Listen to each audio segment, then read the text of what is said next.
नमस्कार। Smart binge YouTube channel की कहानियों की चौपाल में आपका स्वागत है।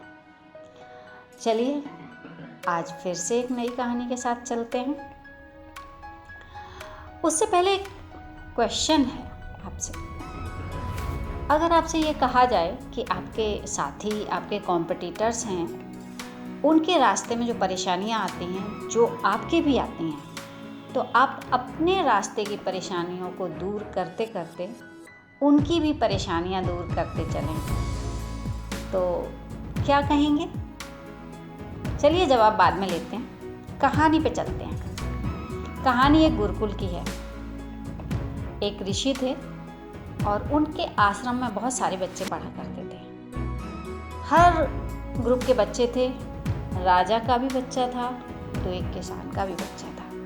बिना किसी भेदभाव के आश्रम में सारे बच्चे एक साथ पढ़ते थे। एक दिन गुरुजी ने बुलाया सारे बच्चों को और बोला, देखो अब तुम्हारी शिक्षा खत्म हो चुकी है, आप लोग अपने अपने घर जा सकते हैं। बच्चों ने कहा ठीक है।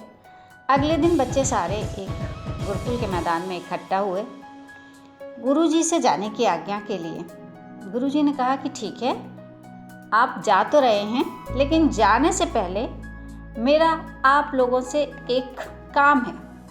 बच्चों ने कहा बताइए गुरुजी। जाने से पहले एक रेस है, वो आप लोगों को कंप्लीट करनी है। बच्चे तैयार हो गए, बोले बिल्कुल।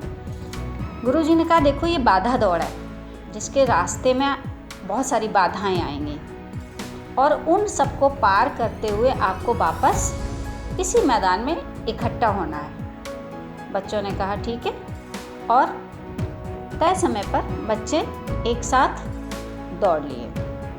आगे बाधा दौड़ती तो छोटी छोटी परेशानियां आती गईं, बच्चे दौड़ते गए, कोई दिक्कत नहीं, आराम से दौड़ चल रही थी। सामने एक गुफा पे जाके दौड़ रुकी थोड़ा सा। बच्चे थोड़ा परेशान इसलिए हुए कि उनकी दौड़ उस गुफा में से होके जानी है। गुफा में बिल्कुल भी रोशनी का कोई कैसा भी प्रबंध नहीं था, बिल्कुल अंधेरा था। बच्चे थोड़े घबराए, चूँकि रास्ता वही था और कोई रास्ता था नहीं, तो जाना तो था ही। बच्चे जैसे तैसे अंदर जाना शुरू हुए। अब जैसे ही गुफा में बच्चे गए तो देखा कि गुफा में कुछ कंकड़, बहुत नुकीले कंकड़ पड़े हुए थे, वो सबके पैरों में चुभने लगे। दूसरा, वहाँ पे बिल्कुल अंधेरा था, कुछ दिखाई भी नहीं दे रहा था, एक दूसरे से टकरा रहे थे बच्चे। अब इस परिस्थिति में थोड़ा सा बच्चों का व्यवहार बदलने लगा। इरिटेट भी हो रहे थे बच्चे, परेशान हो रहे थे, शिकायत भी कर रहे थे, लेकिन चारा तो था नहीं, दौड़ तो पूरी करनी थी। तो जैसे तैसे बच्चों ने उस गुफा के दूसरे हिस्से से, दूसरे रास्ते से निकल के और वो दौड़ कंप्लीट की और वापस मैदान में आ गए। गुरुजी ने कहा कि आप लोगों ने दौड़ कंप्लीट कर ली? बच्चों ने कहा हाँ गुरुजी। बोले कैसा अनुभव रहा? बच्चों ने कहा अच्छा था, जब तक गुफा में नहीं गए थे तब तक अच्छा था, नॉर्मल था, हम लोग एंजॉय करते हुए दौड़ रहे थे, कोई समस्या ही नहीं थी। लेकिन जब गुफा में गए गुरुजी तो परेशानियाँ आईं। तो उन्होंने कहा कि क्या परेशानियाँ आईं? बोले गुरुजी बिल्कुल अंधेरा था, कुछ भी दिखाई नहीं दे रहा था, तो कुछ लोग धक्के एक दूसरे को मार रहे थे, कुछ लोगों के पैरों में कंकड़ लग रहे थे, चुभ रहे थे, तो वो इरिटेट हो रहे थे, और कुछ बहुत स्लो हो गए थे कंकड़ों से बच के जाने की वजह से, और कुछ ये सोचते हुए कि जितना स्लो चलेंगे कंकड़ उतने ज़्यादा चुभेंगे, तो वो बहुत तेज़ी से दौड़ रहे थे, जिसकी वजह से आसपास वालों को धक्के लग रहे थे और वो गिर रहे थे उन कंकड़ों पे। अच्छा गुरुजी ने कहा ठीक है, और कोई कुछ कहेगा? तो उसमें से 2 बच्चे निकल के आए, बोले गुरुजी मैं सबसे स्लो तो हम ही थे। गुरुजी ने कहा क्यों? बोले एक्चुअली जो कंकड़ हमारे पैरों में लग रहे थे, तो मुझे लगा कि जो मेरे पीछे मेरे साथी आ रहे हैं, ये उनके भी पैरों में टकराएंगे, और इस वजह से हमने वो कंकड़ उठा के अपने जेबों में रख लिए। हमें लगा कि कम से कम वो तो बचें, इसलिए हम बहुत स्लो हो गए थे। तो गुरुजी ने कहा कि कौन से कंकड़ थे, दिखाओ। बच्चों ने वो कंकड़ जो उनके जेबों में थे वो निकाल के गुरुजी के सामने रखे। गुरुजी ने देखा, मुस्कुराए, बोले देखो जरा, ये क्या सामान्य कंकड़ लग रहे हैं तुम्हें? बच्चों ने कहा, नहीं गुरुजी, ये कुछ ज़्यादा चमकदार है। गुरुजी ने कहा, बेटा ये कंकड़ नहीं है, ये डायमंड हैं, हीरे हैं, जो तुम्हें मिले हैं, तुम वहाँ से उठा के लाए हो, और चूँकि तुम लेके आए हो तो ये तुम्हारे हुए। अब बाकी बच्चे चुप, कुछ कहने को था नहीं।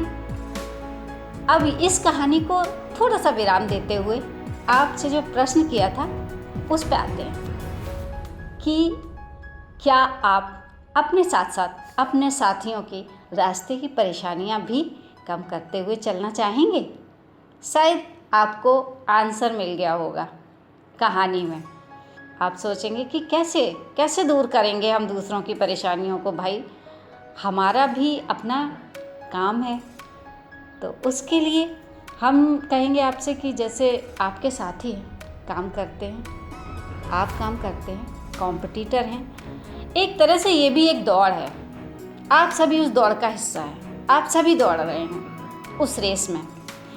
तो कहीं कोई गलत नहीं है और कहीं कोई कम नहीं है, कहीं कोई ज़्यादा नहीं है। कब तक? जब तक कि आप परेशानियों का सामना ना करें, विशेष परिस्थितियां ना आए। और जब विशेष परिस्थितियां आती हैं तभी पता लगता है कि एक दूसरे से आप कितने अलग हैं। कौन डायमंड उठा के ला रहा है और कौन खाली हाथ। कैसे?